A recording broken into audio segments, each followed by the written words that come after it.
Like any significant tragedy, if you're in the middle of it, I think anybody at the Oklahoma City Murrah bombing, anybody who was closely aligned with 9/11 is changed for life. It was a defining moment, I think, for those of us at the heart of it.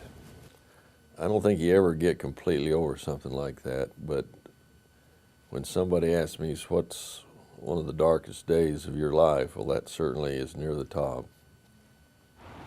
That year was a special year for me. You know, all those people helped make that special. So the least I can do is, you know, respect their memories, respect, you know, their families, respect, you know, the heritage that they bought into by coming to Oklahoma State and believing in Oklahoma State. You know, the very least I can do is just come back and pay my respects and always honor that. God willing, I will never forget.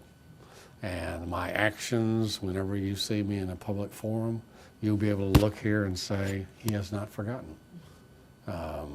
Because they were just wonderful people, just wonderful people. And it's just, I hope it never happens to you.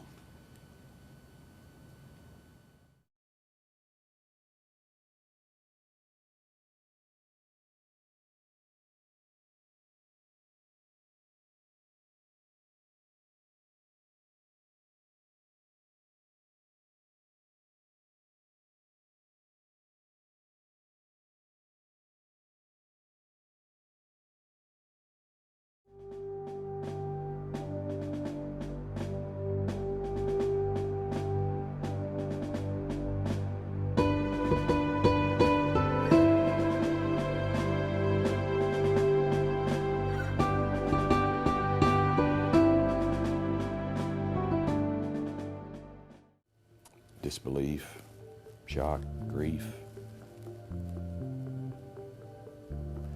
It was a difficult first several days.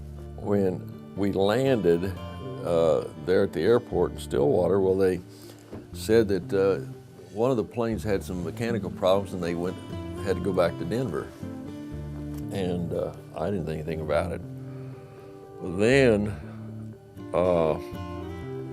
probably 45 minutes after that, I got a phone call from a federal authority and said the plane had gone down and that there weren't any survivors. You know, that night I get a knock at the door and it's Ivan, Jack, and David telling me, you know, and it's raining outside, and they're telling me you need to come to the office when the planes went down. And I'm like, yeah, I know. They told us before we left the airport that one of the planes had some issues and had to go down. And it's like, no, one of the planes crashed. And I'm like, I'm just like dumbfounded. And I look back at Dan's room and it's like, oh crap. And my brother and my husband were sitting there, and as I walked in, they turned around. I said, hi, and they turned around and looked at me, and I knew something had happened. At the same time, on the TV, I saw a plane crash. And Dan turned around and said, Marilyn, your boys have gone down. And I immediately thought it was my own son. And he said, it's not Brad, but it's your other boys. And I knew then that it was, I think about it to this day, I can see it as if it were yesterday. My heart just plummeted. But I can remember Michael Noteware from our media relations office and I making a list of who we thought could have been on that plane. And we went out in the parking lot and started checking cars. And I still have that piece of paper because, you know, if we marked you out, it was a good thing. That meant that we could confirm you were at home. But if your car was in the parking lot or we knew Bill Tegans was on that plane, we just continued to piece it together and find out what 10 we had lost. We will remember. And along the way, I've asked myself, what are we really remembering? But Dan and Nate, like I said, my freshman year, they helped make my freshman year great. You know, all the success we had on the court wouldn't have been worth anything if, you know, going over to Bennett just was so much fun. You know, Christmas break, you know, campus pretty much shut down. and we have a whole floor to ourselves. There's like nobody on the floor, on the second floor and Bennett on that side, and we're just running around. We had water gun fights in the hallways, throwing water balloons, dumping water on people, chasing people around with buckets of water. You know, basketball players were on the fourth. I mean, that year was, my freshman year was probably one of the best years of my life. I mean, it was just everything that could have felt right did. You know, everything on and off the court was great. I was at Eskimo Joe's with Bill Tegans after a game that the Cowboys won, so we're all in a good mood, and our producer engineer Joe Riddle was there, and this beautiful blonde student came up to Bill Tegans and said, Mr. Tegans, can I have your autograph? And Bill, you know, the way he was, I mean, he was always making fun of himself, but he kind of looked at us with that deadpan look like, look at me, I'm somebody. And she grabs a napkin and he starts to sign it, and she goes, this is great, because my grandmother just loves you. And we just started rolling, and we never let him forget it. So I definitely tell that story more than just once a year. Once you experience a tragedy like this, you react to the circumstance that is at hand. You know, the more comfortable we got on the court, I think the more comfortable we were with ourselves and what was going on. So definitely being able to get out there and, you know, vent for 40 minutes, you know. It was just like, those 40 minutes on the court were probably the most normal minutes in the course of a week or the course of a day, or, you know, whatever it was. Those 40 minutes on the court were probably the most normal, because you were doing what you normally did. I think if we really concentrate on basketball and make these guys understand that these guys would want you to do your very best and go and continue to win ball games. And I tried to make the players understand that this could be a little bit of a healing process. If we go out there and really continue to give everything we have, it's a tribute to these guys, because this is what they'd want us to do. In a lot of ways, how they reacted lifted the rest of the OSU community. And that was a difficult thing, because they were under such a microscope. It would have been very easy to just fold the tent and go home. But they persevered, and I think honored the fallen guys with their courage. I was really proud of them. I mean, after this situation that happened, you know, we played the games hard. You know, we made it to the tournament. We didn't. You could tell that the plane crash really affected the tournament, but they still had the courage and the strength to go out there and play that game. And even though they lost in defeat, they never gave up. So basketball was really a big key after that accident. It aged him. It pained him. It hurt him. I don't know how Coach Sutton did it, because he had the entire OSU family on his shoulders. You know, I kind of mentioned that I feel like he was our John Wayne through that time. You know, I mean, he had to be strong. He had to be the rock. But I think it took its toll on Coach Sutton. I mean, can you imagine having to call 10 families and say, you know, your son's not coming back, or your husband's not coming back, or your father's not coming back?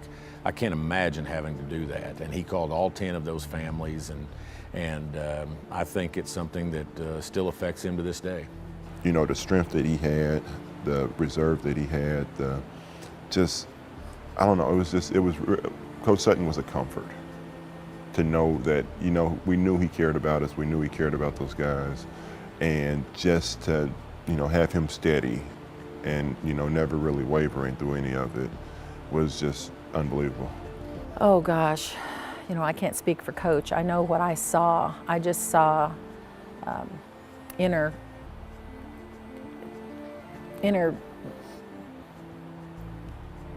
turmoil. I don't think he can't get over it. No, none of us can get over it. It's just, again, I go back to you get through it, you don't get over it. Eddie Sutton he sort of aged along with me. When I first started covering Eddie Sutton, I was a young man. And now I'm getting pretty old, and I look at Eddie, and he's getting pretty old. And if you ask me when was the big jump for Eddie Sutton to become an old man, I think it was in January of 2001. And I think I mellowed a little bit even in the treatment of players. I was always pretty hard-nosed on players. I mean, because Mr. Ovid was that way, and not that, because we always try to treat our players like they were our children. And if you're a good parent, that doesn't mean that you don't get on them once in a while and you try to give them a set of values that will allow them to be successful when they leave your program. But in some ways, maybe I displayed more affection to some of those players after that. I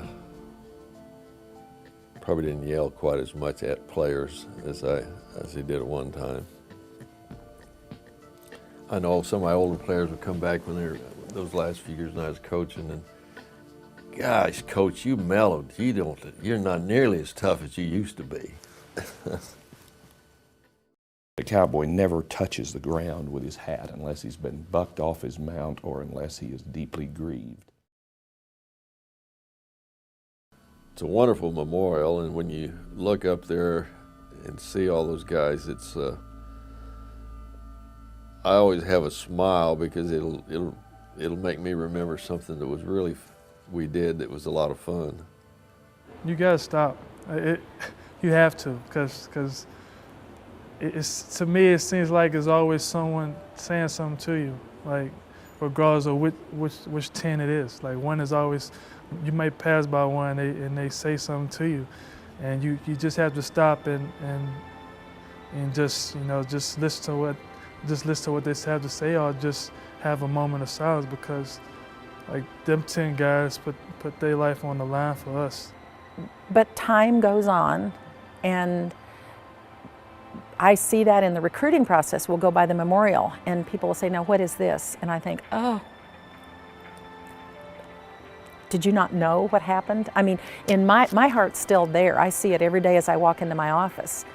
And every day I look at them and say hi to them, and it's there. We don't have a movie like We Are Marshall that keeps everybody attuned to what happened in that particular instance. So I just want them to remember and never forget that